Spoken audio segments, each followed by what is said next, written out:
the starting lineup of your favorite show. At producer, 5'11" from Blanchester, the Cow Killer, Casey McCollister. And comic engineer, standing at 4'8", the pride of the West Side, Elliot Rearing. And your host, weighing 150 pounds, soaking wet, from Hamilton, Ohio, Trace Fowler. Well, hello there. How are you? I wish I could say I was doing great, but I'm really not.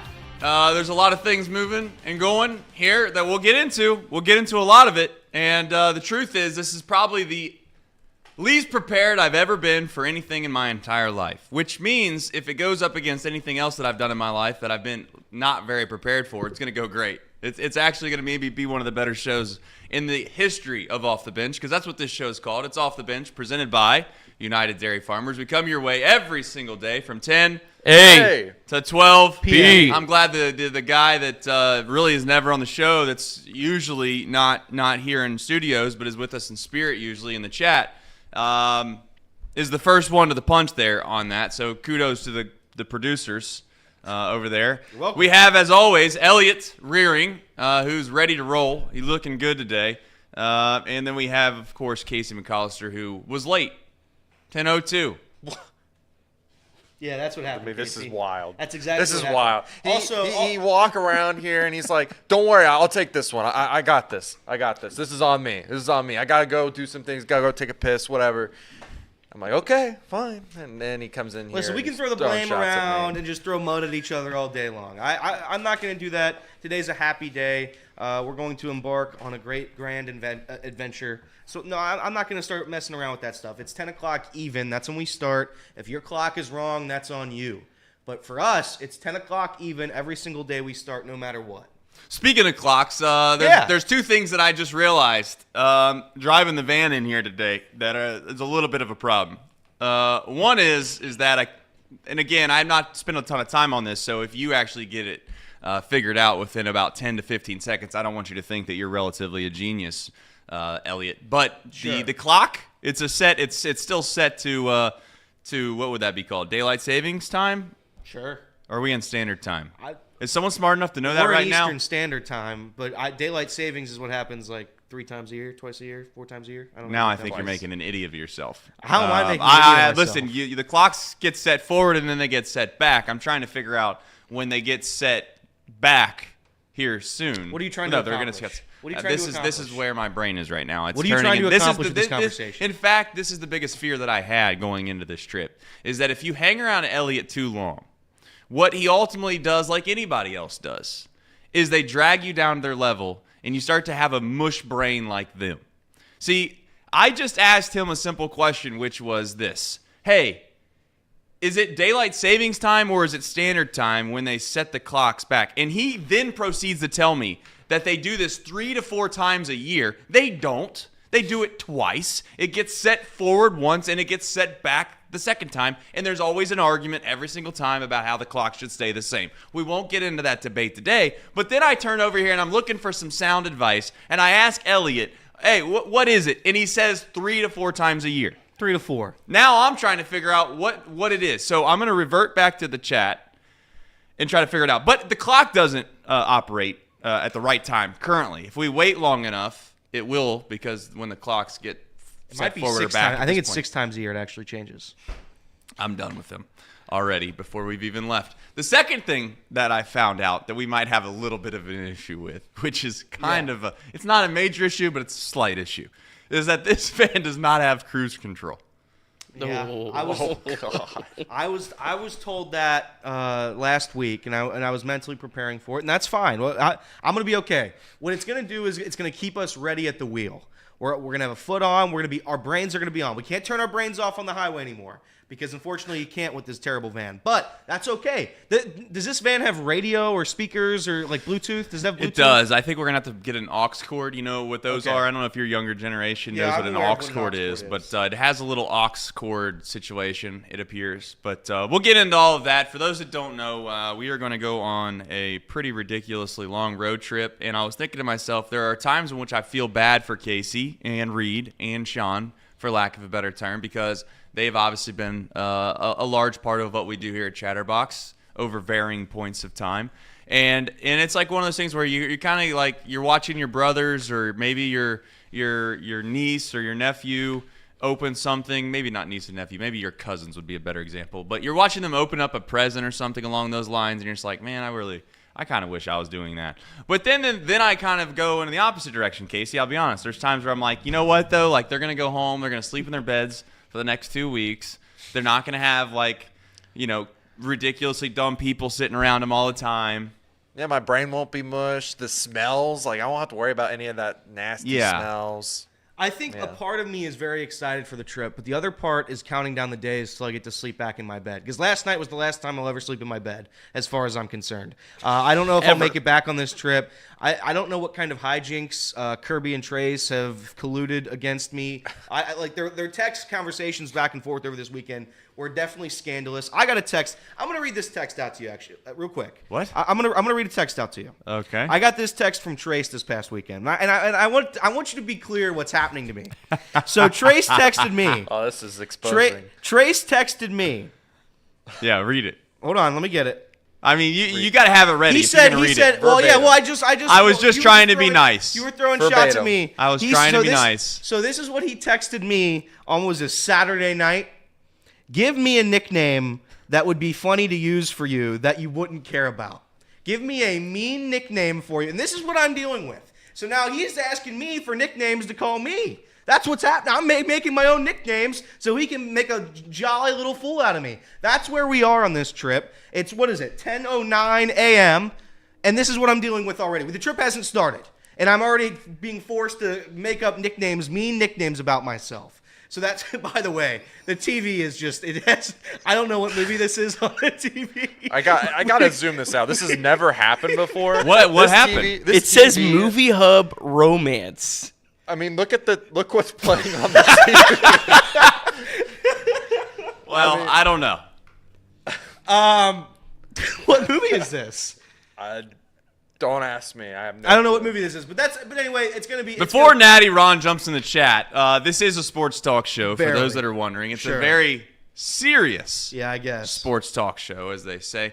Today, we are going to do something a little interesting, and by interesting, I mean just different. It's as simple as that. So we are going to run from 10A, as usual, to probably not 12P. However, here's the thing. I've made the executive decision that box lunch will be free today because this show is probably going to run a little bit short because I've not packed, and I got to make sure we have a lot of You have not packed? Nick Kirby's also in the house. What? Nick, you have a problem with me not packing yet? What the hell's wrong with you? You haven't packed at all, like a little bit? I've not packed anything. No. Oh, This is my a God. 2-week trip, brother. You do realize that I had to get the van ready. I had to make sure that it actually had power and all the things that we would need to make sure that we can do all the things that we want to do while we're on this trip. So that took a little bit of time this weekend. The second thing I did this weekend that was probably a waste of time considering to Elliot is that I washed the van out and I detailed it as best as I could. So I wanted to welcome everyone in with open arms and it be nice. It's like when you walk into a nice a house that's very clean, and or you step foot in a car that's very clean, it just sets the mood. It makes the vibes are nice. So I did that, and then the other thing that I did was I had to then essentially book all of these things last minute, not because it's anyone's fault, but again, financially, this company, as we all know, is a relatively small company. So all the things that we're doing on this trip is absurdly ridiculous. I just had to make sure, and it came through, but it was a little, hey, here or there. But I had to make sure that our final sponsorship was secured. Sure. And it was.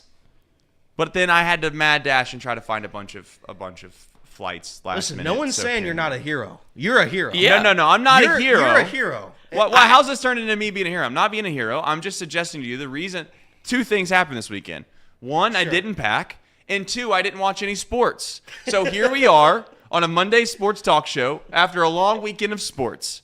And your host of Off the Bench, Trace Fowler, hasn't watched any sports. However, I did see a few clips, and I got a little bit of a problem, with Caitlin Clark's coach, which we'll get to in a little bit.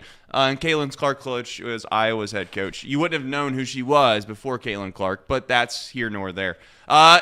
Anyway, Nick Kirby's in the house. Nick, thank you for coming down. You drove a bus down here. That's a unique way to get down here. I did not drive a bus. Okay, yeah, you rode in a bus. It was an adventure, but we're here. Trace, I think you were underestimating how long it's going to take to pack for this trip. I mean, it's going to be 40 degrees in Denver. It's going to be 80 degrees in Arizona. Yeah. It was legitimately the most stressful thing I've ever done in my entire life packing for this trip. When I got it all buckled up and ready to roll, it was like a weight lifted off my shoulder. So I'm anticipating we're going to leave about 3 o'clock in the morning. You don't by know the me time well you enough get then. packed. It sounds like you said 40 degrees in Denver. That's sweatpants, sweatshirt. What'd you say? 80 degrees in Arizona. That sounds like shorts and a t-shirt. Good to go. Nick, I had the same problem as you. I was packing all yesterday, and I've decided I received information from Trace. I don't know if I'm even allowed to spoil it, so I won't spoil it. But I'm able to now pack a bigger bag than I originally thought. So you are? Yeah. Who said? Well, based on the information, based on certain flight logs and what I can bring on a flight. Again, this is I'm not going to get into the specifics. We'll spoil that when we get to it. But my bag's able to be bigger now, so the stress kind of went away from my body. These Airbnbs we're staying at have washing machines, surely, right? That's the plan? Yes. Okay. I just want to make sure, because that would be unfortunate. We just got to figure out who knows how to do laundry. I know how to do laundry. Do you know how to do laundry? You do? You don't look like a guy who does his own laundry. You better be. I tell you what. Jordan doing your you laundry? better be careful. You better be careful, because I had a really mean joke right there in the chamber, and I've told myself, Trace, you can't always unload the clip every single time. Oh, yeah. Every time a mean joke comes to your brain, you can't let it go. That's good. But for a guy that's worn like 3 sweatshirts in the last 4 weeks on this show, you're the guy that looks like he doesn't know how to do laundry. My sweatshirts, here's the thing about sweatshirts, and it's great. It's not a one-time use thing. Oh, my please. sweatshirts, I rotate my sweatshirts out. I've got different sweatshirts that I bring on the show. For over the summer, or like closer to the fall, it was the Reds and whatever sweatshirt, and then I kind of gave up on that, and I wore that hideous brown one, and that's fine. So I'll wear the same thing, and that's fine by me. It's how I look good. Do you have multiples of those? Of the sweatshirts? Or no. do you wash them every day? Correct. Or? I do wash them after each use. That's correct. But you don't have multiples. So on a given week, I've got about 5 good sweatshirts, and then I go through that, then I wash them over the weekend, and then we bring them right back. That's the plan every single week, and I've done that now for months. I've got a great plan. As long as we've got a washing machine, we're great. All right. We're in a then great we're position. good, because we do have that. Nick, welcome to the show. Why is this movie still playing? Because it won't change. I don't know if anybody. It's not. No, listen. It's going to play in its entirety today. The show's not affecting. Okay. The show that's down below the desk is not affecting this show. So you adapt and you move on. If I get locked in mid-show when I'm trying to communicate with you, you'll know why. Well, you'll fit right in with our group. We were actually hoping that you were going to be the one person on this show that was going to be able to bring somewhat of a relatively good sports take. I felt to good this until there's a program. movie playing right in front of me. Well, Yeah, I walked into this studio, and I got Trace and Nick both before the show saying I didn't watch a second of sports this weekend. And that's okay, because I've got the headlines, Trace. Let me save you. I've got the headlines, and if that's okay, we'll start doing that now. please. So let's start locally. Xavier. We'll start with the Xavier Musketeers. Xavier stormed all the way back to beat Georgetown, a team that sucks. But they had to storm all the way back, and nonetheless they did. They beat them 98-93, 61 points in the second half. And Desmond Claude, who the Xavier fan base has made fun of all season long, put on a stellar performance, 36 points. So shout out to Des Claude. Shout out to Xavier. I guess if they beat Marquette, if they win out here, they have a chance at the tournament. I don't really know the scenarios there, but good luck to Xavier. UC, on the other hand, they do the reverse opposite of what Xavier did. They almost blow the game against Kansas State. They had the lead the entire way. Kansas State takes a lead, 72-71. I believe it was what it was. It was the first lead they had since it was like 4-2, and UC led them all the way back. But Mr. Clutch, Seamus Lukosius, as he's been for this UC team all year long, he hit a big three. And he gives the Bearcats a 74-72 win. In spite of you. In spite of me. I am a Seamus doubter, and he doubts me every time. There's So also rumors swirling around the Cincinnati fan base that Dan Skillings did not play in this game, and the Bearcats only turned the ball over 6 times.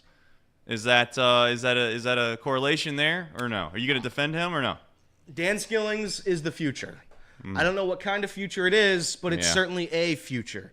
So I'm not going to make fun of Dan Skillings here today on this show. That's what I will not do. I didn't ask you to make fun John of Newman him. scored 18 points. Everybody's been doubting him, especially you and Casey. You and Casey make fun of John Newman every single game he plays. He's the hardest working guy out there, and he got it done on Saturday. So Bearcats win. They keep the tournament hopes alive. I believe the only way in for them would be to win 2 games, so they'd have to beat Oklahoma and West Virginia to end the regular season, and then they'd have to go into the conference tournament and beat either TCU, Texas, or Oklahoma, win that game, and then potentially probably have to win the next game. Have you looked at the Big 12 tournament bracket? Yes, I have.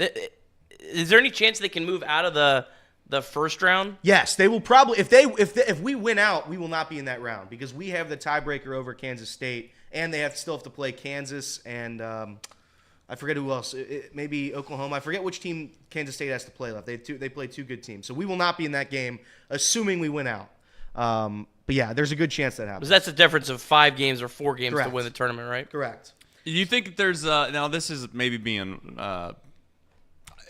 you would like to think that UC would want to be in the game, move past the opening round games, if you want to call it that, right? Because it gives them a better chance to get deep into the tournament, certainly. But is there some weird psychological thing that I was thinking of the other day to where if they did play like a West Virginia, then they take care of West Virginia. That's kind of like their warm-up game. They get used to the arena. They kind of get the vibes of the place, and then they turn around and they play a game that might give them a chance to get in the tournament against like Kansas the very next game. Or would you know what I'm saying? Or would you rather get a chance against Texas? Normally I'd say yeah, that's not a terrible strategy. And what a commercial this is. Great dogs on this TV. Will you guys lock it in? But usually I'd say yes. But this UC team has very clearly proven that they are not consistent enough to beat a West Virginia as a warm-up game. Like I would be concerned going into that game.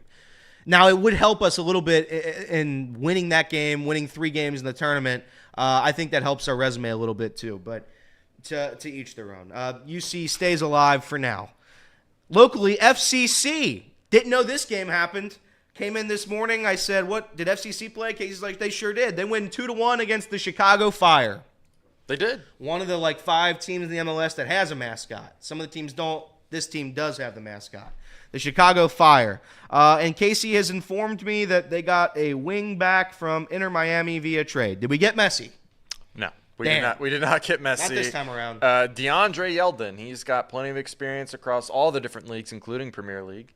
And he's a guy that we're really looking forward to, just to sum it up nicely. Yeah. Tonight. So let's go to Casey's Corner now, and this is what we're going to call this segment every time we talk about FC. What would you say was the best part of that victory over the Chicago Fire? I would say that Miles Robinson was basically as advertised, and I know I've said that many times now, Yes. but, I mean, he was one of the goal scorers. I mean, he's a tremendous addition to the team. He's really solidified the back line, and he's even helping on offense, which is kind of struggling a little bit. But Bupenza had a nice goal, the striker, who's replacing Vasquez. So, yeah, I mean, the team is starting to gel a little bit. I think it would have been nice to see Luca Areno. Prayers and thoughts to him and his family. His father passed away right before the game on Saturday, and so he was not available to play.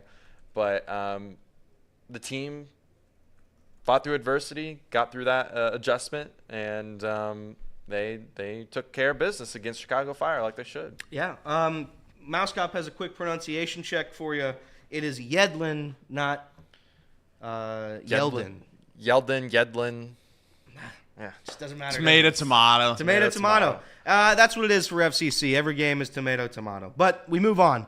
Just over the weekend, college hoops, since Trace and Kirby didn't get to watch anything. Jamal Shed for Houston. They beat who is it they beat? Houston. They beat, I'm sorry. You're telling us. Yeah. So they won on a buzzer beater, 87-85 against Oklahoma. Shout out to them. Great win for everybody. Tennessee, they upset Alabama, 81-74. They have now sole possession of the SEC with 2 games to go. South Florida staying hot. I think South Florida sneakily could get to the Sweet 16 this year. It's a team nobody's ever talked about, nobody ever will talk about, but in that terrible American Conference, they've tore it up the past couple months. Kennesaw State's coach from last year that gave Really? Xavier a run in the tournament. That's right. Is that right? Yeah. How about that? So good for South Florida. They are ranked now. They beat Charlotte 76-61, so they move on. Creighton, they blew out Marquette 89-75. It was close there for a while, but Creighton pulled it out. Creighton's damn good too. Creighton's a Final Four team for me. I think they're that good. Kansas has now lost 2 in a row. Trace's Kansas Jayhawks have lost 2 in a row. It will be the worst conference record in the Bill Self era as they fall to Baylor on the road 82-74. Now, are you a little nervous that we could potentially end that losing streak when we go there? What is that, tomorrow? Tomorrow. There's 0 chance they're going to lose to Kansas State At at home. home. Yeah, they won't do that. Listen, Kansas isn't. I said it earlier. I think what I did was I ruined my chance of gaining credibility in this office a long time ago when I said that I don't think Kansas is as good as they usually are. And then they proceeded to get hot late in the year, and they went and won the national championship. Kudos to them. A lot of that was because their big men played out of their mind when they had been terrible all year long, which is the unique thing about sports. Sometimes if you can get hot at the right time, it doesn't matter if you have the best team to win. You can. But this team clearly just doesn't have they just don't have the guys they usually have. They don't have the And fortitude. You don't think it's you think it's the fortitude. I don't think they You have know the- what I gumption. genuinely think it was? I think it was when Kansas played the Bearcats at home and they only won by 5. That's when I realized that Kansas probably wasn't as good as I'd hoped they would be. Yeah. We got a great scene playing on this movie right now. Really good stuff. It's getting intimate. Western Michigan final basketball nugget on Saturday. I sent this clip to Casey. I made it a big sticking point last week to say that I think that full court pass nonsense needs to be stopped in college basketball. When there's only 2 seconds, take the ball. This movie is preposterous, Trace. You really need to watch what's happening on this screen right now. If you can't lock it in now, we're gonna have a problem. You inbound the basketball. You take a half court shot, 3/4 of the court shot. I like that honestly better than throwing it all the way down the court and having the other team tip it, block it, whatever you want to say. So I saw this yesterday. I believe it was Nick Kirby who tweeted it. One of our admins. Was it you? Was it you snake, or was it you? Which snake tweeted that thing out and slandered me on Saturday? It was not me. So it was you. You slandered me. How do you know it was me? Because Twitter Greg told me it wasn't him. So that means it was you. There's only 3 people, and that means it's you. Interesting. So I guess you did watch a little college basketball. But anyway, I have this clip here. It's between Western Michigan, Ball State, 2 teams that nobody ever has cared about in their entire life. Western Michigan and Ball State were tied, 76-76. 1 second left. They're going to try the full court pass. Casey, run the clip. That Western Michigan has had dialed up. It's a football route at this point. There it is. What are we going to do? Full court pass. Nobody's going to tip it. Oh, nobody tipped it. And the guy's right. Easy layup. If you're going to use that point against me in my quest to end the full court passes, you're not doing it right. Because that was the luckiest thing I've ever seen. If I'm the Ball State head coach, I'm getting fired immediately after that. How does that happen? How does nobody put a finger on that basketball? Just wild stuff. But Saturday, again, great day of college basketball. It's a shame nobody watched it in here. So we move on to yesterday. UConn, they destroyed Seton Hall 91-61. UConn might actually be just the best team in the country, and it's not even remotely close. That team's going to win it all. I don't see anybody even competing with them. Maybe Houston defensively can stop them, at least hold them to not scoring 91 points, but whatever. Diebler. The Diebler wagon continues to win. Ohio State is now a bubble team. They beat Michigan yesterday by 23 points, blew them out. But Diebler and Ohio State, if they make a little bit of noise in the conference tournament, they're more than alive here. More than alive. Moving on past. You've been calling for it. Nobody has been beating the drum Of Diebler. larger That's right. for Jake Diebler outside of his own family than you. That's correct. Could that be almost a nightmare scenario if you're in the Ohio State administration? If you do not think he's the guy and you want to go find a coach, if they go on like a crazy run, they make the NCAA tournament? What would the better question I think would be where would it become a real problem? Because I think that most fans, if they made the tournament, get bounced in the first game, they make the tournament, even maybe if they make the Sweet 16, I think that even then, if they go out and get a marquee name, a big name, if you get Sean Miller, I just don't think that many people are going to be like, oh, we should have had Diebler, blah, blah, blah. Now, if you went out and got like and Dusty May might end up being a legit coach, I don't know. But my point is, if you go get maybe not one of the proven big-time head coaches, then I think that you lend yourself to some criticism because you did not keep Diebler. The only thing what I would say is that the Elite Eight, which is crazy to say, we're so far away from that. But I think at that point it doesn't matter, is what I'm getting at. If they get to the Elite Eight, no coach in the country that you get would stop the murmurs of whether or not you should keep Diebler or not keep him. Do you think that that's too late, or do you think even earlier than that? I think they win one game in the tournament. It is going to be really, really. I mean, they were dead. Like, Oh, yeah. That team was dead in the water. And for a guy to come in and turn them around, I have a feeling they're, and this is assuming, I think they probably almost have to win the Big Ten tournament or make it to the championship to probably have any chance. But I imagine there could be some uncomfortable conversations, if they do make a run. That's my Diebler. That's my Diebler. Not to put us all on the spot here, and even the chat. Sure. The chat's a part of the show. When was the last time there was a head coach that got the job because of that, or because of a situation of a late run or a big run, or they really weren't the person for the job and then they got it, and then how did it end up going? I guess that's. Well, I can think of a situation. Patrick Ewing saved his job a lot longer because they won the one random Big East tournament. I think it was the year after COVID. Yep. They were terrible, and they were a 13 seed in the NCAA tournament, and I think they got beat by like 30 points in the NCAA tournament. But I think just winning the Big East tournament that 1 year probably gave him 2 more years. Yeah, I can't think of any off the top of my head right now, but I'm sure I'll think. David Brown says Steve Fisher. I have Steve Fisher. What about Antonio Pierce is definitely going to be an opportunity. He's going to be one of the guys that are going to play themselves out right here in the near future as far as how that goes for him. And I don't know, but. Yeah, Diebler's still got a long way to go to get himself in a position where I would say that he's the guy. The Diebler wagon. All right, last basketball news of the weekend. Iowa beats Ohio State on the women's front.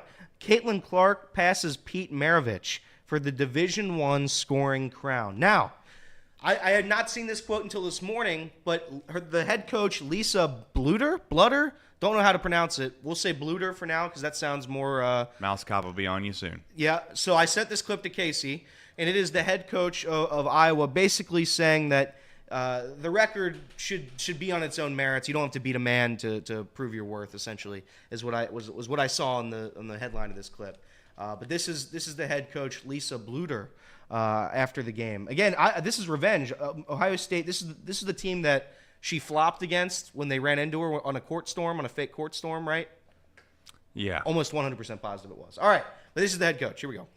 To me, you don't have to break a man's record to be recognized. You don't have to do that. I think breaking Lynette's record was significant. And so to me, I admire Pistol Pete, but at the same time, I just don't want that to be the bar for women's athletics.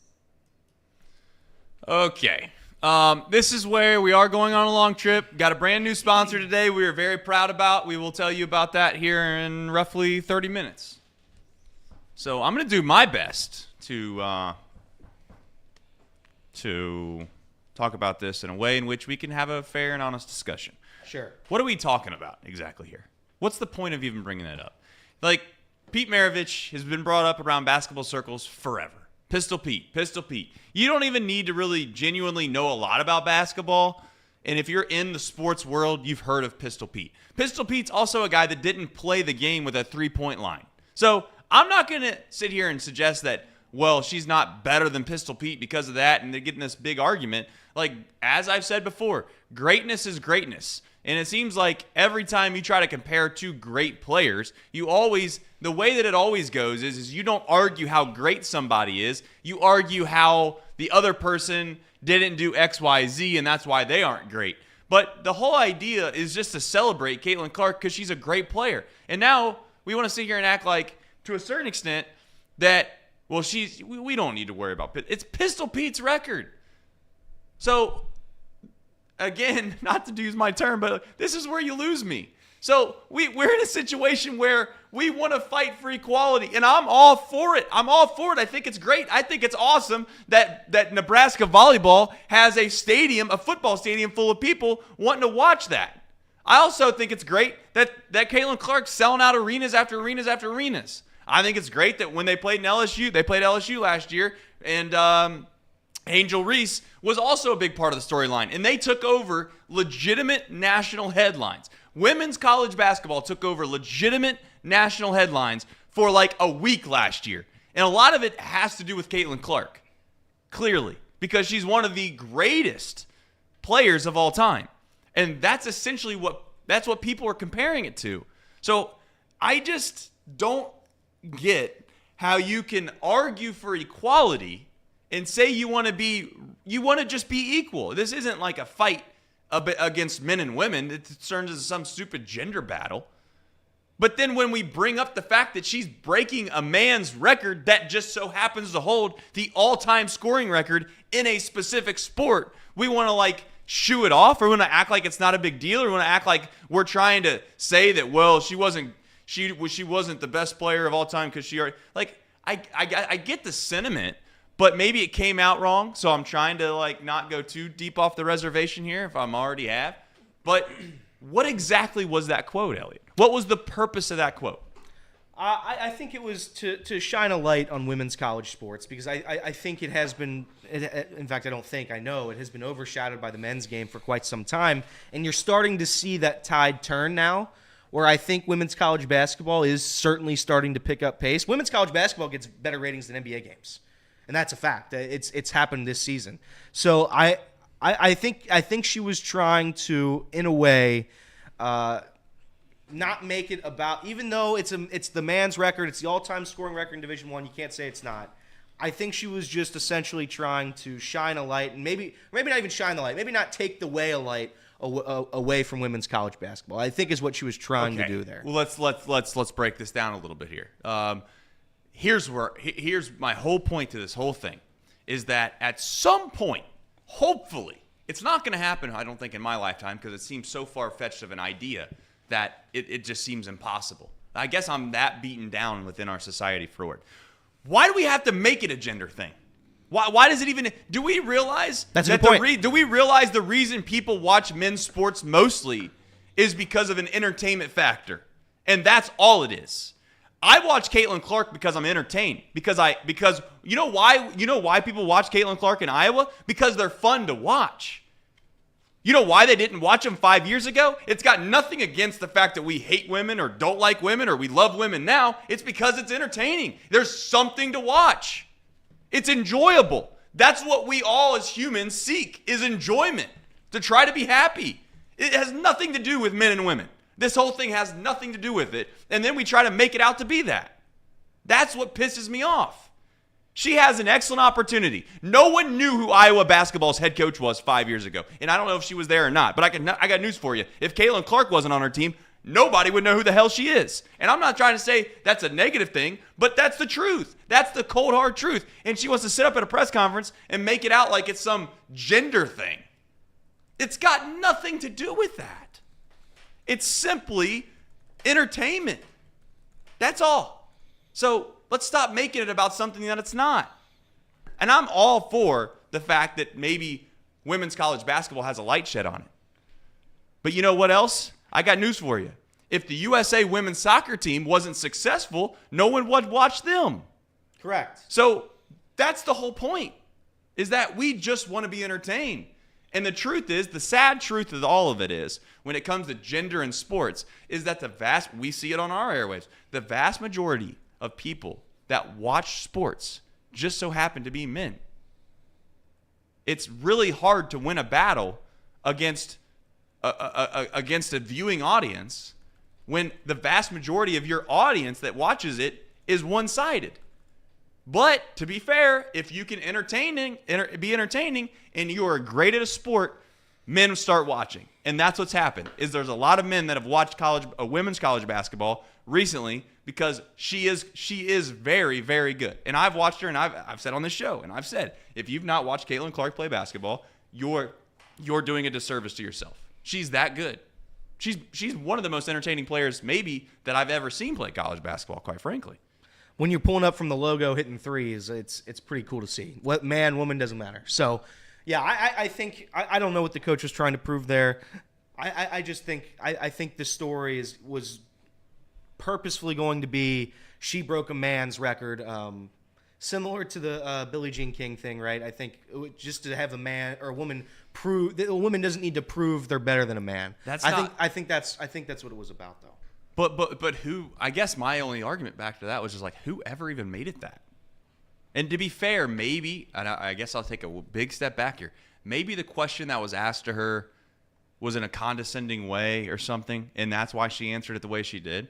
But I just couldn't imagine sitting at the post game presser and downplaying her beating a record that stood for a long, long time against a guy that many people would point to and say is the greatest college player of all time. I don't get it. But that's what we do. That's what we do. So, as a society, it's unfortunate we do that. But moving on throughout the sporting world, NFL rule changes for next season. It looks like they're agreeing upon some new stuff. I don't know if it'll be implemented next year or the season after, but it's getting close either way. Kickoffs will be changing drastically. No players will be able to move until the ball is touched. That's rule change number 1 with the kickoff. Then, if the ball doesn't cross the 20-yard line, it's considered out of bounds and a penalty. So no squib kicks anymore, it's looking like. No onside kicks, it's looking like. If the kicker kicks the ball into the end zone on a fly, the touchback will be placed on the 35 instead of the 25. They are trying to get more kickoff returns into the game of football.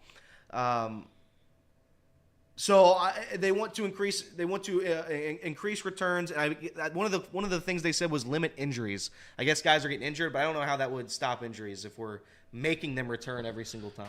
So basically, the reason why they're making them wait is so then there's not full-on head-on collisions like people running down full speed, guys turning around, getting smacked. Now this is more like them meeting together. These are not officially. Not official. They're not official. They're being proposed. These are all things that they're proposing to the rules officials, the people that make those decisions. I think also too that it's not probably in that tweet because this was a separate tweet. They're making a rule change about onside kicks. You have to announce to the ref, announce it to the other team as well that you're going to be doing an onside kick to be able to do an onside kick. That's how they're getting away with that. And I believe Reed will also, or Reed will be also. Reed and I were talking about it before. I believe the onside kick will eventually change to a point where it's just that 4th and 15. Yeah. Like they do it in the XFL. You'll get a 15-yard play. I think that'll make the game more fun. It changes it drastically, but it makes it more fun, certainly. And it does look like the NFL is going to agree to expand. The NFLPA, I think, agreed to this. They're expanding the season to 18 regular season games. Yeah, they're pushing hard for it. So I think that would be 18 games and 2 buys is what I believe is going to happen, right? That's what should happen. I think that's what's going to. I think it'll be a 20-week season, 18 games, 2 buys. Nobody's going to complain about more football. So good for the NFLPA. Speaking of football, Mike Evans, he has re-signed with the Bucs 2 years, like $54 million, I believe is what I saw. So good for Mike Evans and the Bucs. One of the greatest receivers that not a lot of people talk about, I feel like. The guy constantly puts up 1,000 yards receiving. In fact, I don't even know if he's had a season below 1,000. He's been that good in Tampa Bay. He's more than deserving of this contract. What is that per year, Casey? It's like 27, right around there? Yeah, somewhere around that. So T. Higgins, is he as good as Mike Evans? I would argue he is. So then right around 27 mil for T. Higgins, which, again, I don't think is that far off from what we're paying him. 22. So To each their own. Reds news. So we'll get into some Reds news, and then we'll start the show. Reds, they lose to the Rockies Saturday 10-4. Hunter Green didn't look great. He gave up 2 runs, 3 innings. Defense didn't help out Lucas Sims either. He gave up 5 runs. Only one of them earned, 2 errors in that game. But Ellie did hit a 470-foot home run. Wish we had footage of it. Wish I could have showed a highlight of it. Unfortunately, there is no highlight of it. There's some fan angle from the seats where you can't see anything. But it's a real shame that in 2024 it is. We don't have highlights. The games aren't televised, and you can't see your favorite players play baseball. That's a real shame that we live in where we live right now. But whatever. Yesterday, the Reds lose 7-3 to the Royals. Friedel went 3 for 3, 2 doubles. Benson had a double. Came out in an interview with, I believe it was Gordo, saying he is asked to practice more against lefties. He wants to be the everyday right fielder, it looks like.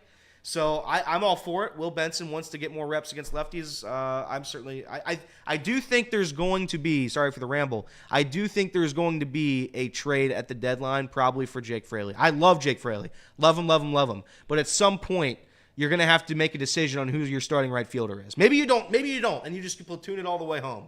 But I do think there's going to be a point where fans and maybe even the team itself is going to want to make a firm decision on who's out there every single day. So it'll be a battle between Fraley and Benson this season, which will be fun to see. Barrero, he crushed a home run. Shout out to you, Trace. That's your guy, Barrero. I love how he's become my guy. Unfortunately, Frankie Montas got shelled. 7 hits, 4 runs, 2 2/3 innings. So that is your headlines of the weekend if you missed any of it. I missed all of it. That's part of why you did the headlines at the beginning of the show, is to carry it along.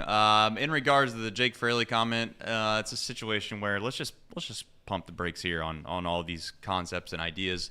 Let's see perhaps how these guys perform when the lights are bright, because as we all know, we all figured this out by now, is that you can do one thing when the lights aren't bright, but as soon as the cameras come on, the lights become bright. Sometimes things change. Now, the good news is that we have a situation right now. Nick's in the house, so he's going to be able to help certainly carry some load here with Cincinnati Redlegs, is that you try to take the positive things in spring training and you use them to your advantage, because you're like, oh, look how great, TJ Friedel, good to see him. He had a great day the other day. And it's also good to see Will Benson, if you may, pick up from where he left off last season. It wasn't a huge fear of mine, but there was certainly some type of question that I had with Will Benson going into the season of, was it just a flash in the pan or was it legit? And I'm not going to use the fact that 2 weeks of spring or 2.5 weeks of spring is all I need to see to know that Will Benson's completely back. But it is nice to see that he's gotten off to a good start. The opposite, though, at this point, and I put out a little kind of a snarky tweet, I guess, or read between the lines tweet, is, the biggest concern I think that this team has is what happens at the catching position if Tyler Stevenson does struggle again. And again, I'm not here to say or suggest that that's where we're at yet, Nick. I have those numbers for you. 0 for 11, 4 strikeouts, and a walk, I believe, is what Tyler Stevenson has contributed this spring. Yeah, and it is spring training. So, but, with big, loud but, again, at some point, Tyler's got to get some confidence. That's maybe the biggest point of it all, is that, yeah, you can say that you're working on things and you can say that you're not too overly concerned about it, but when you're 0 for 11, at some point that doubt has to creep in your head. The good news is there is Luke Maley. Nick, if there was anybody that you were concerned with the most, is it not to put you on the spot here with saying that you're down on anybody, being the Mr. optimistic guy that you are, and that's all well and good, but are you more worried about the way that Montas went out and got hit, or that Stevenson's struggling, or is someone else concerning to you? I don't make a whole lot of any of them. I mean, I guess the biggest concern is just the injured players. That's the players to be concerned about. Matt McClain, Jonathan India, Nick Lodolo. We're kind of waiting to see on each of those guys with their health and where they're at. You see it every year. You can make a lot about really good stats in spring. You can make a lot about bad stats. Most of the time, it doesn't really matter. I think your point about Tyler's confidence is fair. That might be something to be concerned about. Will Benson, the thing that is most impressive about him, and Tommy Thrall was talking about a lot on the radio yesterday, is just his motor, even in these spring training games, is just always at 110%. So you know you're always going to get that out of him. I love that he wants to hit against lefties. He said in an interview after the game, he talked with Brad and David Bell about that, about wanting to hit against lefties. I just don't see it. I mean, the guy didn't hit against lefties in the minor leagues his entire career. I just don't see how he's magically going to start hitting lefties in the big leagues. The only I mean, listen, some guys can get better. Some guys can gain confidence, and there is some kind of merit to the idea that once you get to a certain level within the big leagues, you've not to say you've realized that you are you have a spot, but I would also argue to push back on that argument is that Will Benson's a guy that you've been fortunate enough to interview, and when you've heard him talk, he has talked a lot about how he's pressed a lot in his career, that he's been overly worried about where he stands and trying to provide for his family and do all these things, and then he had his child, and he said that kind of changed his perspective in life, and he kind of looked at baseball completely different than he ever has before. Now, whether or not that affects his splits, I don't know. Maybe I'm taking that to a little bit of a too far of an extent. But I'm not going to rule out the idea that maybe as he's become more comfortable within himself, that would allow him to kind of see the ball differently at the plate. Therefore, maybe he becomes a better player, lefty on lefty. But I do genuinely kind of agree with you. You are who you are at some point in your baseball career. Will he get enough reps is the question to become good enough, and or the front office and or manager believe in him enough to give him those reps when it matters the most, which is obviously regular season Major League Baseball. The chances of him getting reps against a left-handed pitcher, when you have Jake Fraley and you have other opportunities in the outfield for guys to get at bats, and that's India, Steer. I don't see him getting that many opportunities. I'm not saying he can't do it.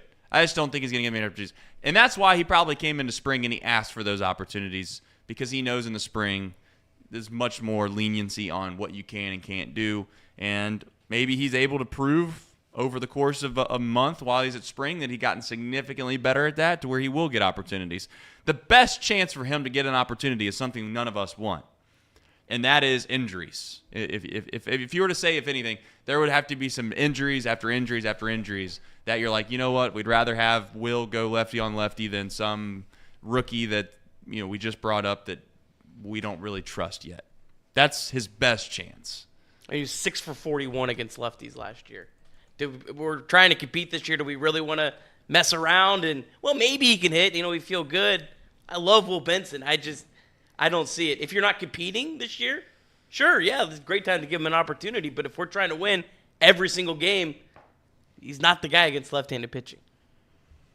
What was Fraley's numbers against lefties last year? That's even worse. Because Fraley was terrible. Well, Fraley looked lost. I will say, someone pointed out in the chat, and in credit to them, Will Benson, if you watch his at-bats look a lot more competitive against lefties. I feel like he can at least draw a walk, but there's not the ability to drive the ball. There's not the ability to do damage. And when you have a track record that long, Will Benson was a really, really good hitter in the minor leagues up until the Guardians got crawled because the Reds bought low on him. But he had drastic splits pretty much every year throughout the minors. So if most of the players like guys like Joey Votto and Freddie Freeman that were able to hit left on left, they had a track record leading up to the big leagues that they were able to hit lefties. I don't see the ability to prove it, and that's okay. There's nothing wrong with that. Most non-stars, which I think we probably would say Will Benson is, don't hit lefties and probably shouldn't play. I think there's far too many players across baseball that are left-handed batters that get too many at-bats against left-handed pitchers. Listen, for a guy that wasn't very good against lefties, I understand what you're saying, because at the end of it all, it's just a different at-bat against a left-hander when you're a left-handed hitter. And I don't know why that is. I don't know why righties don't struggle the same with righties. I don't know if it's just when you grow up in your life, you don't really get to see that many guys throw left-handed to you. Most of batting practice when you're growing up is somebody that's right-handed, because there's just not many.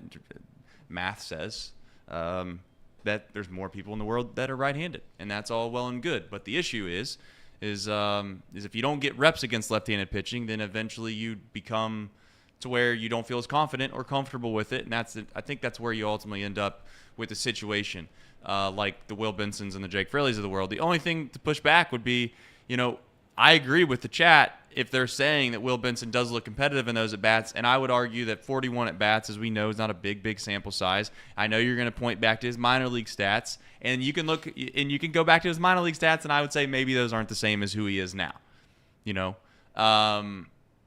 Guys develop. Guys become better players over time, or some guys get worse. We've seen it both ways. I don't want to sit here and kill Tyler Stevenson, but I'm very concerned about him. I really am.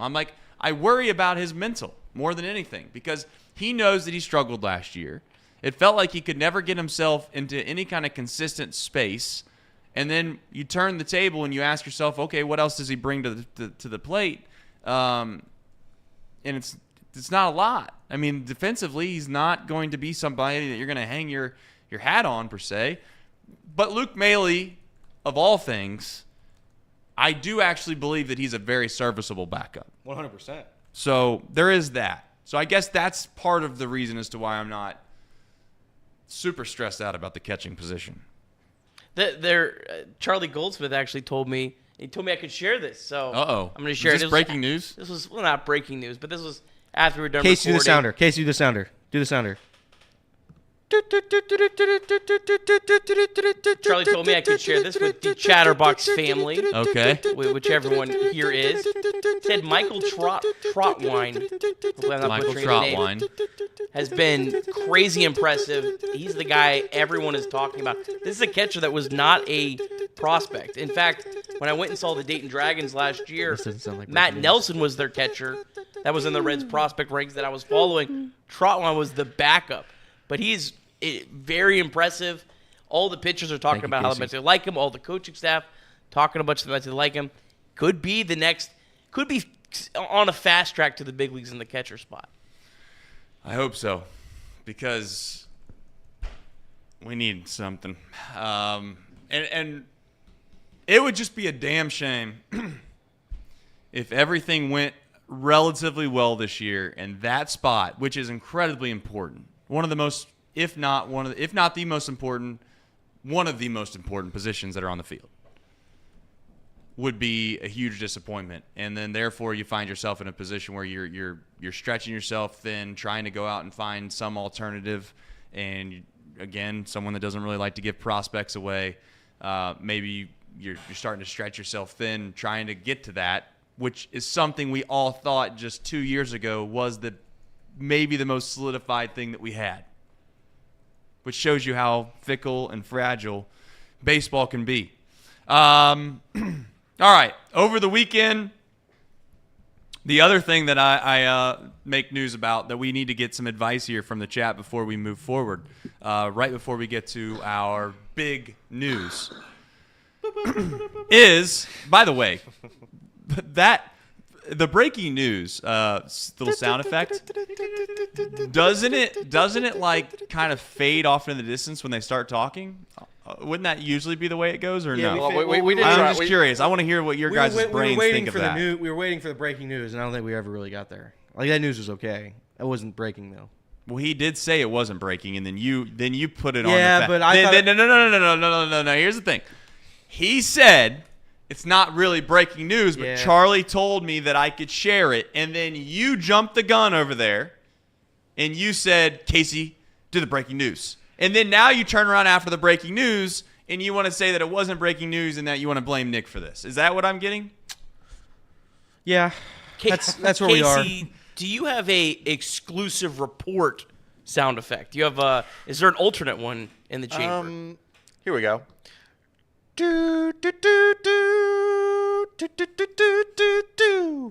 Yeah, that's more appropriate. Ooh, Actually, that was good. that made my skin crawl a little bit. That was actually decent.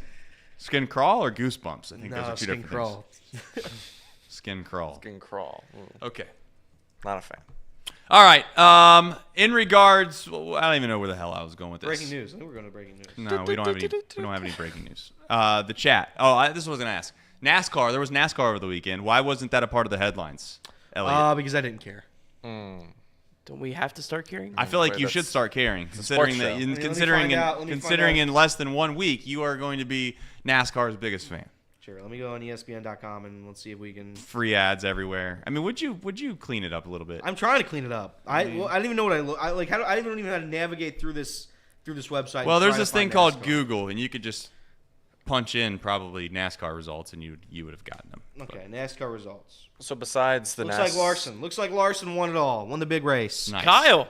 Las Kyle Vegas Larson. Motor Speedway. Hey, do you want to play a game real fast? Sure. I love Are you games. on Google NASCAR results? Yeah. Okay. You basically get the last name and you get the first initial of the first name, correct? Is that what you see? I see. Yeah. Okay. I want you to name me the top 5. I want you to just go for it. Just send it. Just send it. I want you to give me the first name of every racer, starting for who finished 5th. Okay. So that is. Don't cheat.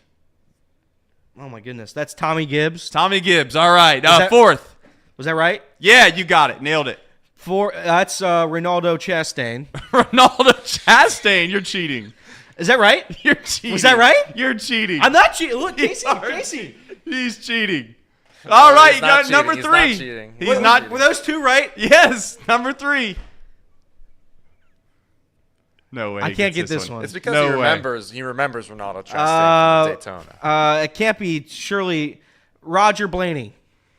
Who? Roger. He's cheating, dude. Is that Roger? You're looking this Is it up. Casey, You're look. looking this up. Look at my. Can we get, You're looking this get up. a zoom? Get a zoom on it. What's the other tab? I don't have he's it. got other tabs? I'm watching him. He's not cheating. All right, do the next one then. So While he's I've gotten 3 for 3 in your little do- stupid yes, game. Is do that the- right? Do the next one without him. Do the next one with him watching, please. I am watching. I'm watching him. Theo Reddick. That one, I don't know if you got right. That one you did not. I would get not right. have got a single one. That of one you these. didn't get right. Last one. Kyle. All right. 4 out of 5, and you thought that That's was pretty good. Elliot killed it. Went 1 for 4. Oh, But, you know, that was a good bit. 1 for 4. 1 for 5. My bad. Casey got me. Sometimes, you know, like I said, hang around Elliot too long. Thank you, Everett, for your prayers. All right, so here's what we're going to do. We're going to go to ads. When we come back, I will share the new sponsor, what all that means, and exactly how you can help us. Because if you care about us and our families, and maybe if you don't like us and you don't like our families, then maybe we could set up some kind of alternative way in which it could help destroy us. We could win from both angles. Did you want the new ad on part of this ad? Or No, I'll Okay. come back. I'll do the new ad. You guys stick to the trusty true ad reads. All right. Casey, take it away. The Bengals Bearcats report is brought to you by Encore Technologies. Encore Technologies provides IT solutions for a data-centered world with a suite of services from mobile computing to desktop to data center, supporting both centralized and work-from-home computing modules to improve efficiency and Productivity. He's got it. nice He's got it. productivity. That's right. Productivity. Path to innovation begins right here. Where? Visit encore.tech. Where? Right here. Okay. Right here. Right. And let me tell you about this lovely bottle of water right here. You hear that, Kirby? You hear that? It's magical. It is. It's Is there a any extra magic laying elixir. around? I'm kind of thirsty. You want this? Don't throw it. Don't Throw throw it. it. Throw it. Dude, Throw it. don't Come on. look. You got this. Oh boy. Oh god. Oh! Oh! What a catch. One-handed. Look at that. One-handed. Anyways, Pawnee Water, made right here in Hamilton, Ohio, uses natural limestone filtration, unlike the artificial processing that other brands use. The result is a healthy alkaline water, and some say the best tasting water in the world. You can visit Pawnee Water at PAHHNIwater.com to see where you can buy that great tasting water. Tasting water. Get your coffee from UDF, drink lots of Pawnee Water to swish that down, and get your technology solutions from Encore.tech. And I guess we're going to be doing box lunch here shortly after we talk about our new sponsor. Yeah, so Reed might as well come on in. So Reed, if you're listening to this, yep, come on in. And we will throw it back over to our host to talk about the new sponsor for Off the Bench and other things in the future. Yeah, so here's the deal. I know we've been teasing this for quite some time, and part of those last-minute decisions and situations that we had going on had to do around this. So if we're being completely transparent, it's probably the first time we've ever dealt with something as lengthy, or maybe not lengthy is the right word, but something as big of an opportunity as we have, because there's a national brand taking a chance on this little local company. And if I were to be completely transparent, which I usually am, there's this question mark surrounding the circles of, hey, are they big enough, or do they have a big enough following to justify us even having a relationship at all? And I think some people went to bat for us, and that was relatively meaningful to me. So then, therefore, when that happens, you start to feel a little bit of extra, it's not pressure, but it's certainly, you want to justify the fact that you belong, that you are worthy. And what they've decided to do is that you are going to hear them on 3 different programs that we've done here at Chatterbox. One is this show, Off the Bench. One is going to be Chatterbox Reds. And the third one is going to be this road trip. They've never done a road trip like this one, so they're trying to figure out what's what. They're trying to figure out where people see it. Now, I fully am understanding that many of you, there's overlap here, right? You love maybe all of our shows. And maybe it's a tough decision on which way or which show you'd like to help out the most. I would just say, hey, if you got aunts, uncles, cousins, a dog, maybe a wife, maybe a girlfriend, the more the merrier. You could just kind of pick and choose which ones you want. Spread the wealth around. But there's 3 different shows, as I mentioned. Those shows will have their own unique code. This show will have its code, and the sponsor is Game Time. So we know that many of you obviously love sports. If you watch this show, you love sports. And more often than not, you're going to go into most games having to buy a ticket. That's how it goes. And then it comes down to, where do you get the ticket? Well, I don't know if you've ever used the Game Time app, but I've been lucky enough to use the Game Time app in my life, and it's one of the only ticketing services that you can rely upon as you're literally watching the first pitch or tip off, and you can essentially get into the game last minute, a la named Game Time.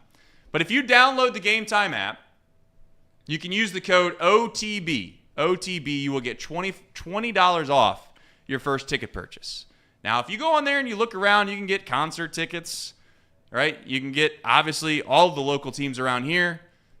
Hell, even the Cyclones are on there. Cyclones games are on there, Elliot. Really? Yes. Wow. Cyclones, Reds, Bengals, Bearcats. What about that soccer Muskies, club? Flyers. What about the soccer club? FC, of course they're on there. Of course. Of course they're on there. Don't belittle. Yes, that was the word I was looking for. Thank you. You're Don't welcome. belittle FC. I think you've done enough of that. Okay, you're right. You're gonna really hurt Casey's feelings, and we're gonna have to have a whole another team meeting again about how we're disrespecting certain teams in the city, and we're one team wins championships in the city and the other teams don't, and then we want to downplay the ones that win championships. That's right. Well, I'm just trying to stick up for Casey. They haven't won for a a second. championship. But Fergie Fowler says, can Game Time give the Chatterbox wives T Swift tickets? Probably. Maybe so. Yeah. Now, those are probably a little pricey. But I would just say, if you enjoy our content, please download the Game Time app. Okay? It's gametime.co, and use the term OTB for this show. I'm not going to promo the other codes of the other shows and the other road trip until we get to those, because I think it would be a little disingenuous considering that I'm on the OTB platform and we would be promoting other codes. But the code for this specific show is OTB. So thank you very much. We appreciate all of you who loyally support us, and it does matter. That's my favorite thing over the weekend that happened. And I tried my best to be humble and not make fun of and not belittle and, again, be respectful, considering I'm going to have to be on the road with this guy forever.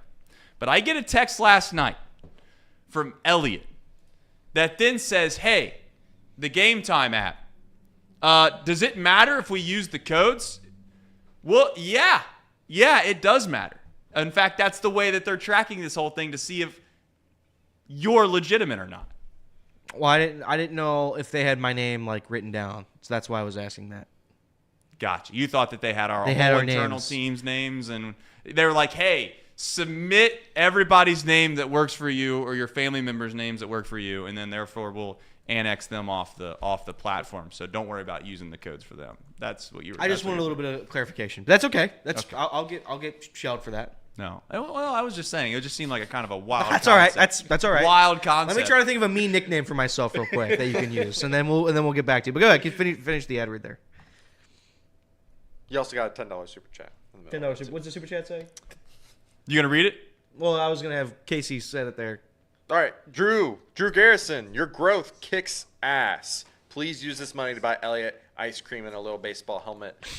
I'm sure he's gonna need that after the burns that Trace is gonna dish. Yeah, it's gonna out hurt my throughout feelings. This trip's. trip. I'm already ready for. Well, this like trip I to hurt said, my I feelings. was just trying to figure out what was on limits, what was off limits. But now it seems like everything's within the limits. It There are appears some everything's people in the chat worried about HR. Those things. Listen, I mean, hey, it is what it is. We're going on a trip.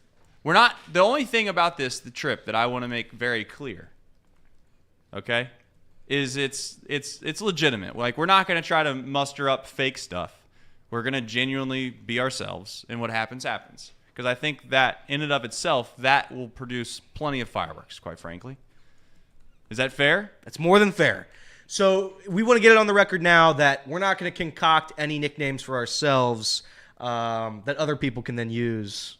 So any fake nicknames. We're going to be using real nicknames.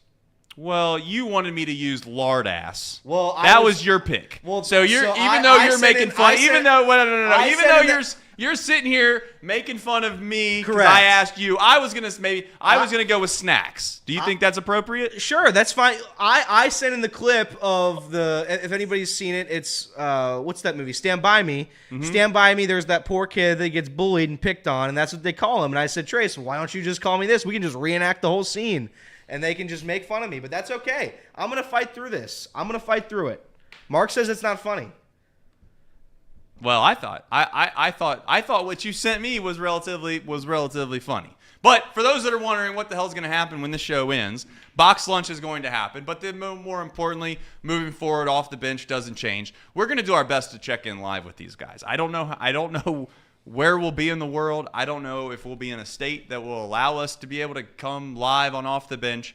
But Casey McAllister and Reed Mouse is going to hold down Off the Bench. Reed, I know that you're probably in just so excited for the opportunity that lies ahead. You're gonna be calling baseball games. You're gonna be hosting Off the Bench, and then you're gonna look around and you're gonna see on social media us idiots acting like crazy fools in the middle of America. Oh, no, it's going to be a blast. Listen, I'm looking forward to it. Listen, when you fired me, when you furloughed me from the show, you took over and said, I will not do a show for 2 hours with Reed. Reed, please go sit on the other side of the This wall. is a lie. This Well, is it's all kind of what lies. happened, and we might as well get this out in the open because people are wondering really what happened to Reed, and I don't really know if we know because. So Trace, why don't you explain it for the people?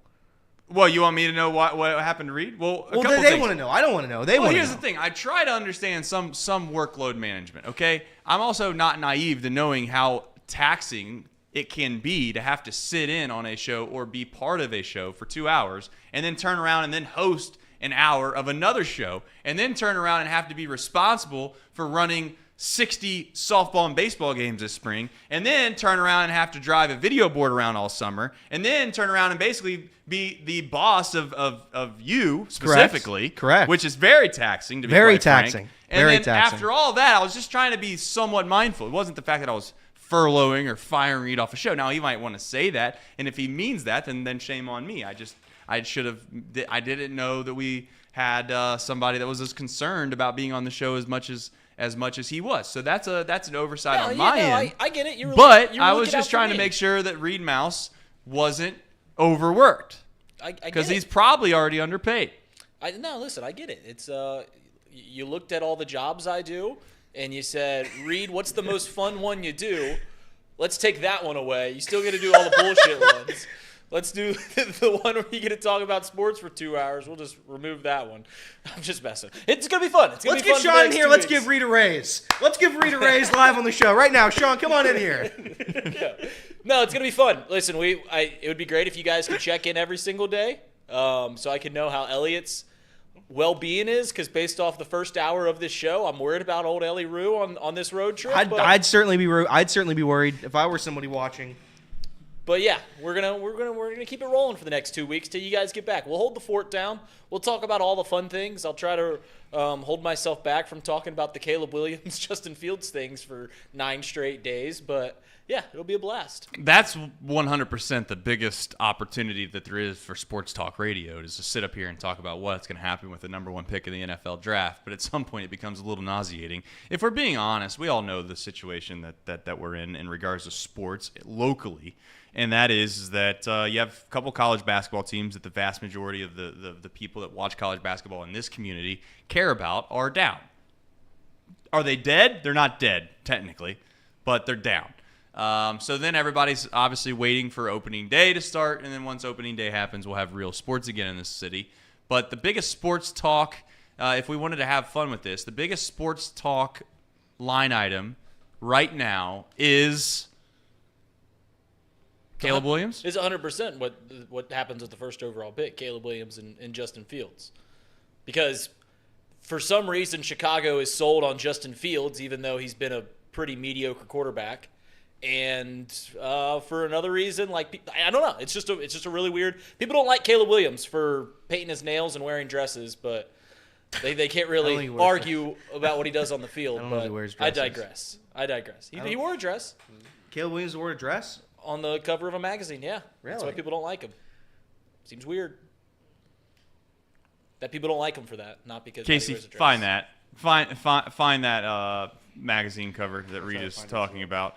I've not seen that. That seems relatively interesting to me. And here's the good news. Oh, he most certainly did. Here's the good news. The good news is that the Chicago Bears, they are a very, very well-ran organization, and they will make the right decision. So I rest my head at night knowing that the Chicago Bears, they very much know how to groom quarterbacks. They know how to pick them, and they will do basically nothing wrong as it comes to this decision. I think that's why it's such a weird conversation, is because like Bears fans want to keep Justin Fields, and I think Justin Fields will do okay wherever he goes, but they are sold on Justin Fields because they've not had good quarterbacks in their past. Like Jay Cutler's the best quarterback to ever play for the Chicago Bears. So when you don't have you haven't seen what a good quarterback looks at, you hold on to what you've had. Listen, I was pro keeping Andy Dalton around here for another decade. I liked Andy Dalton. And then you get a little taste of something else, and you're like, all right, well, this isn't it anymore. So that's why the Bears have just never had a good quarterback. But can I tell you something? I watched some of those press conferences or interviews he gave at the Combine. He seems a little smug. And maybe even more pompous. A little pompous? A little bit. And that's why I think people don't like him too much. I think he comes off a little bit like somebody you wouldn't really want to be friends with. Have you seen some of the questions that have been asked? No, 100%. Like that one. They are like the questions are smug and pompous. The questions are the one guy who came in there and was just like, so why aren't you doing this? Are you not a team guy? And he just kept accusing Caleb of all these things, and Caleb clapped back. I get that one, but I will say he gives a look of smug and pompous. This is the dress. I don't even think that's a dress. That's some sort of fashion thing. It's certainly a dress. Like that. Like if you define what a dress is, that is a dress. It's held over his shoulders. Casey, can you get that? He's working on sizing it up as we speak. I believe. Mouse Cop says Reed that Caleb Williams is not leaps and bounds better than Justin. Definitely. Well, let's ask the chat. That's a chat poll. This is the chat poll question of the day. Is that a dress? I don't know. Is that a dress? That one kind of looks like what they wore, like in Aladdin. Like if they, you know what I'm saying? I would venture to say if you could, I wouldn't need a whole lot of convincing to say it's not a dress. But it's definitely still interesting. I would say it's not a dress. It's still interesting. It covers his entire body and is held up by his shoulders. I feel like that's the definition of a dress. Well, I'll get you the definition of a dress. Flows. It's not gripped around his legs. I don't know. I feel like it's just a weird conversation we have about Caleb Williams. Listen, if Joe Burrow wore a male romper in this city, are we going to think, maybe a little less of him, but we're not going to just drag him because of it? No, I think it is a noun. It is a noun, and it is a one-piece garment that covers the body and extends down over the thighs or legs, worn typically by women and girls. So, well, this looks like more than one piece. Yeah, that's what I was thinking. It's kind of like stitched together a little bit. I don't know. I mean, hey, listen, this is a great debate.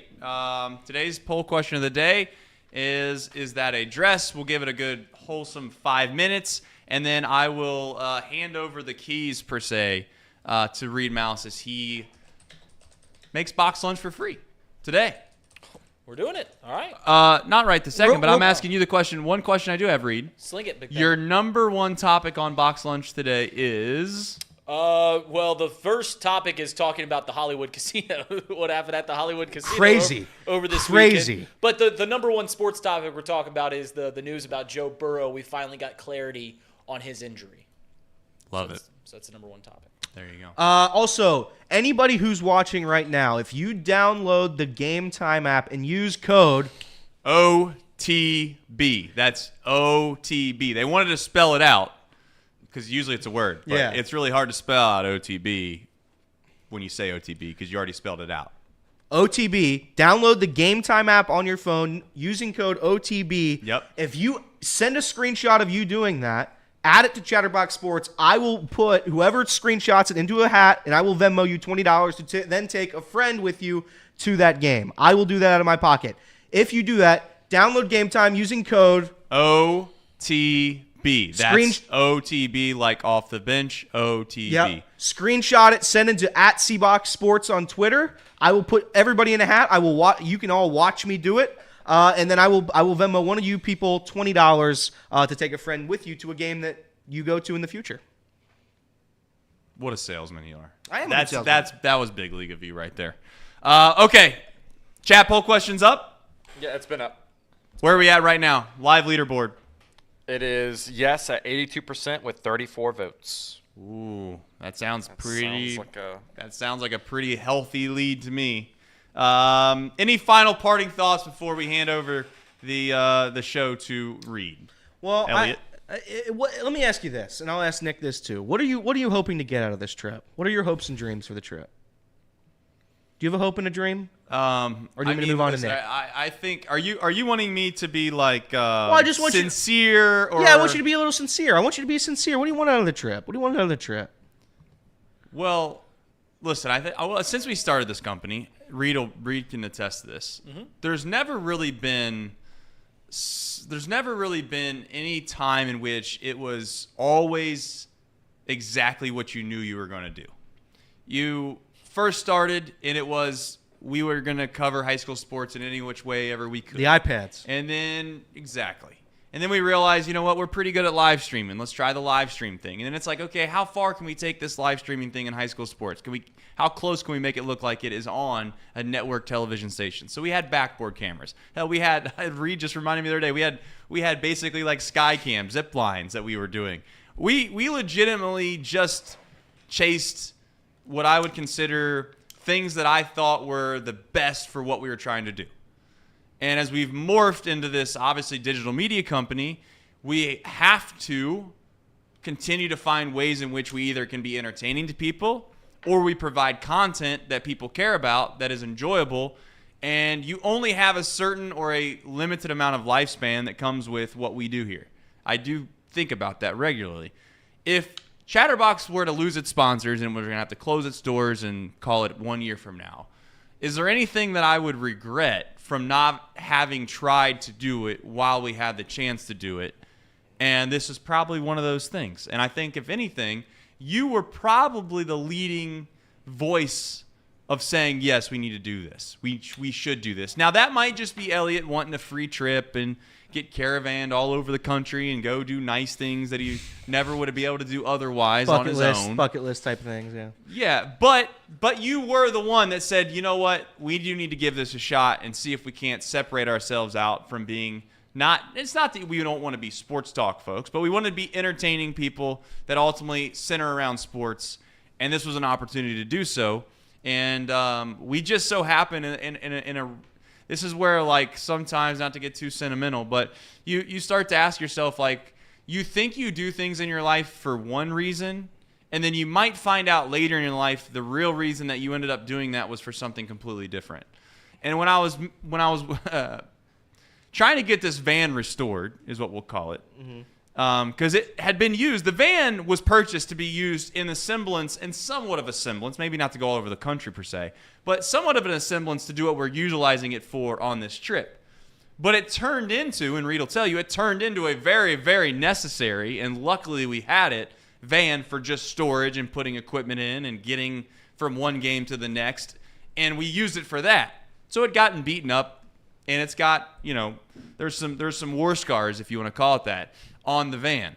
But as I was putting this van back together per se for what we need it for, there was this weird epiphany of like, you know what? Like sometimes in life, things are meant to be. Like maybe we bought this van for this, and that's why I bought it.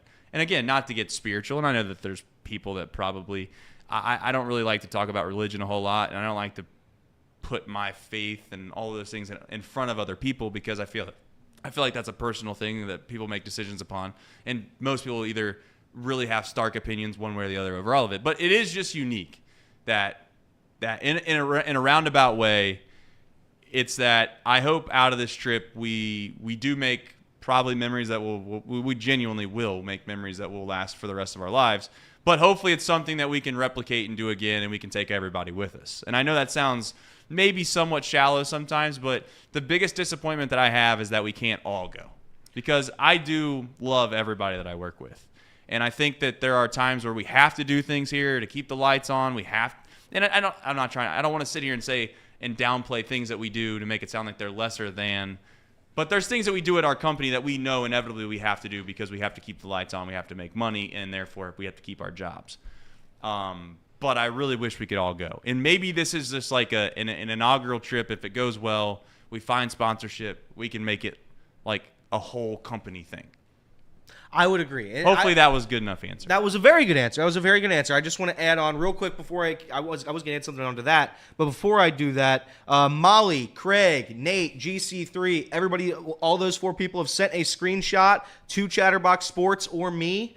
And they have been entered into this drawing. So those 4 people have done the code. They're all in. If you want to be that, if you want to enter into my little $25 thing, take a screenshot, code OTB after you download Game Time, send it to one of us, and we'll put you in the hat. I would like to add that, again, I think 1, 2, 3, 4, 5 of us, all 5 people in this room are very entertaining people.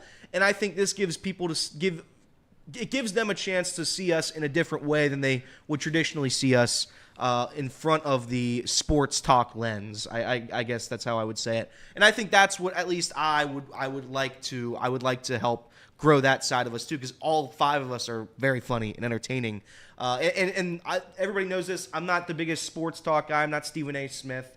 But I like to make you laugh, and that's what I think I can provide on this trip, and that's why I wanted to push it so hard, because it gives people a different view of that. I also missed the last trip you guys took to Kansas City, so I wanted to get my own Chatterbox trip. Really quickly, for those that don't have an X account or don't have the ability, if you take a screenshot and email it to contact@chatterboxsports.com, we'll put you in the drawing.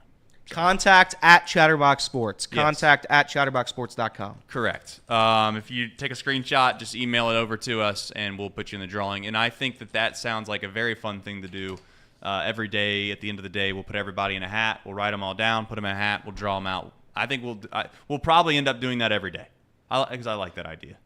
So, for somebody that isn't always around us, Nick, I know this is tough for you maybe to, but is there any one thing, to put you on the spot, is there one thing on this trip that you're looking forward to the most? And you can't say Reds baseball in Goodyear.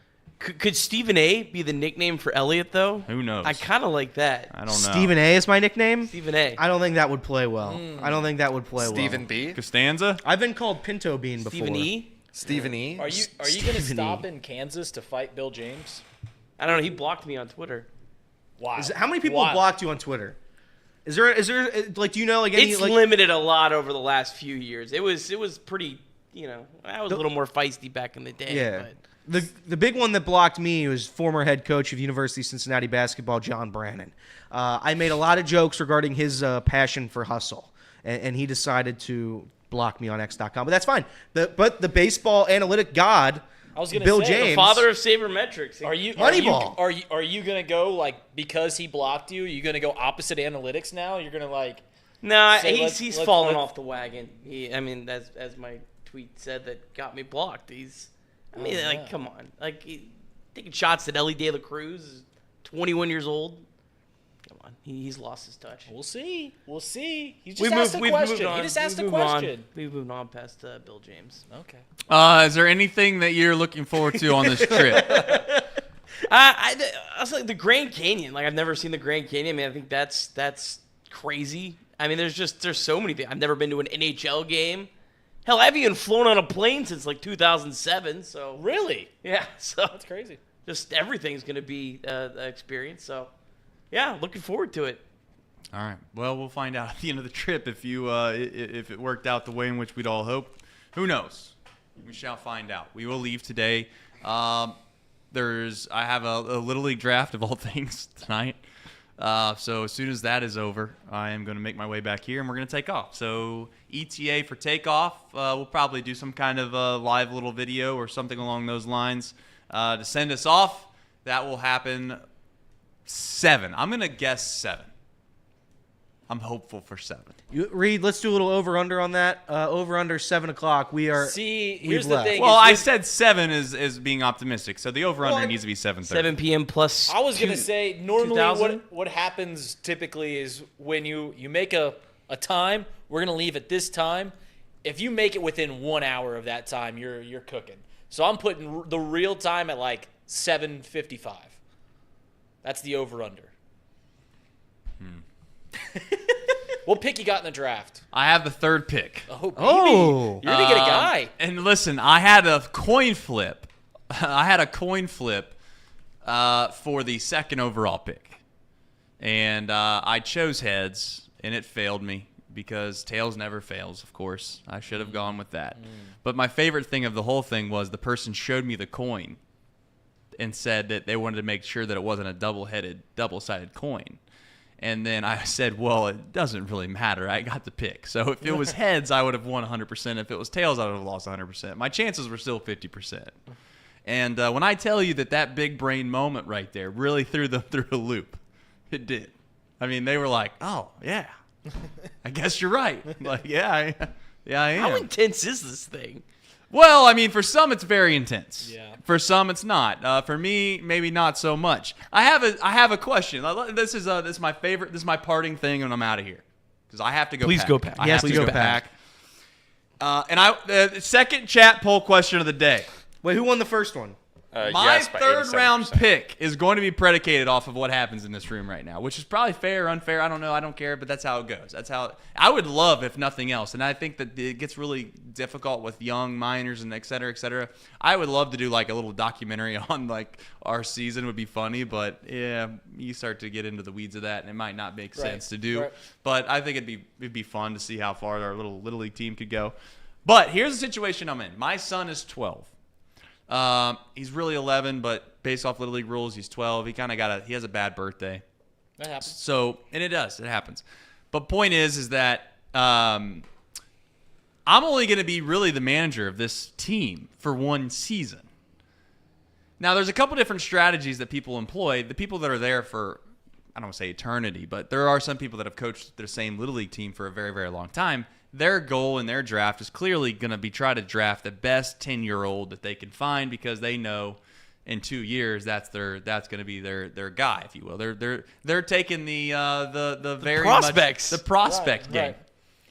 The issue that I run into is that in 2 years, genuinely speaking, I don't expect to be the manager of this team, but I have seen some kids that probably can help me now. Do you go with the number 3 pick, by the way, is going to be 100%. The first 2 picks I already know they're going to be 10-year-old. Because when you're at the draft, you're at the workouts, you already know. You just seen it. If I would have won that coin toss, my decision would be a lot easier. That's not how it goes. What did the Bills GM say? Not everyone gets to be the Bengals. You don't get to pick first or second. So here I sit now, and I got to tell you, there's an 11-year-old that probably maybe you could argue maybe won't in 5 years be as good as this other player. But do you take the best player available for your one run in the sun, or do you say, you know what, I'm going to be mindful of the people behind me and try to take the 10-year-old that's best? What would you do, Reed? I would take the 10-year-old that you could develop a little better. Even though he might not be better than the 11-year-old this year, I would take the 10-year-old, unless the 11-year-old can pitch. 11-year-old can pitch. Then you take the 11-year-old. All right. Because So the 10-year-old's probably not going to pitch a whole lot. the question is, do you go with BPA or take the prospect? Do you take the 11-year-old help now, You take the 11-year-old or 9/10-year-old prospect good player later? You figure out how to word that. Okay. The question is, are you going to be Nick Kroll or are you going to be Dave Dombrowski? Perhaps, but I would argue that this is this isn't about the future. This is about now. Well, Dave Dombrowski, chills everything out, then he leaves too, so kind of the same thing. What would you do, Nick? Prospect. Always go prospect. Of course. Always.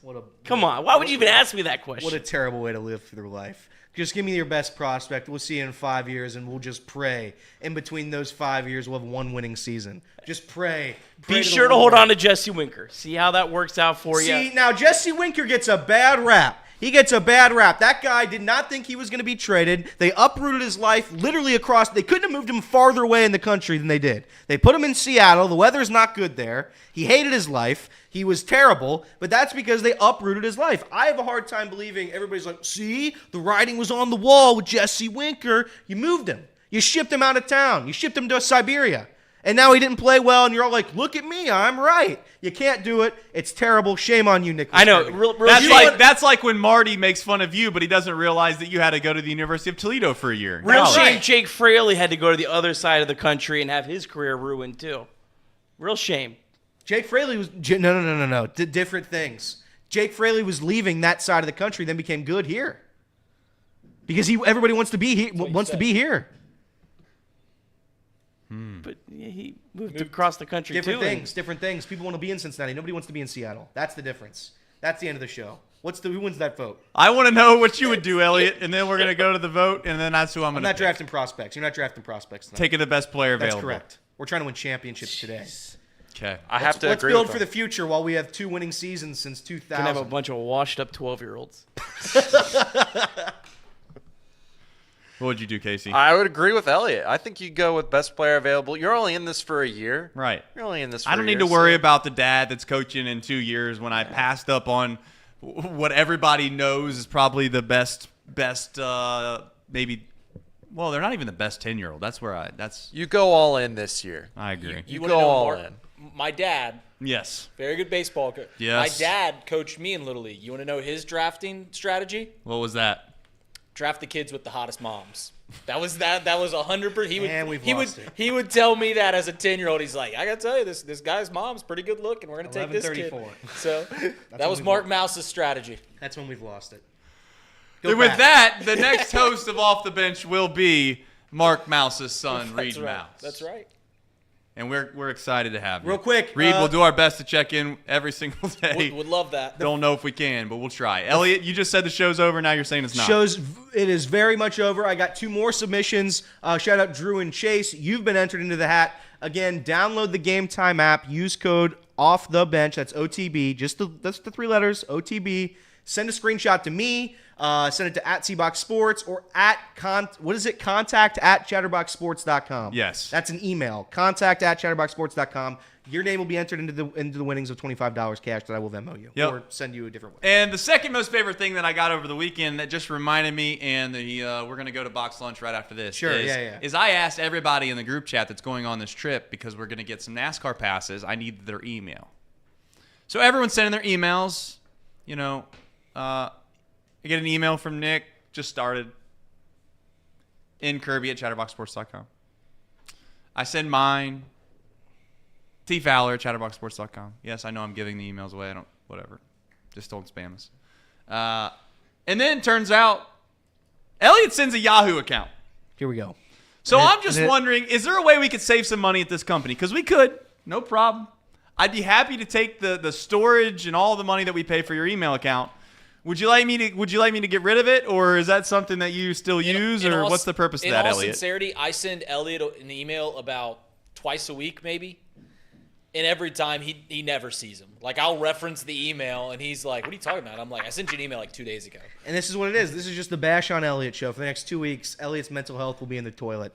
I'm sure there's a podcast out there Just for check that. your but email every day. I Frustrates me. I will try my best to check that email. And I do check your email. Thank you very much, Reed.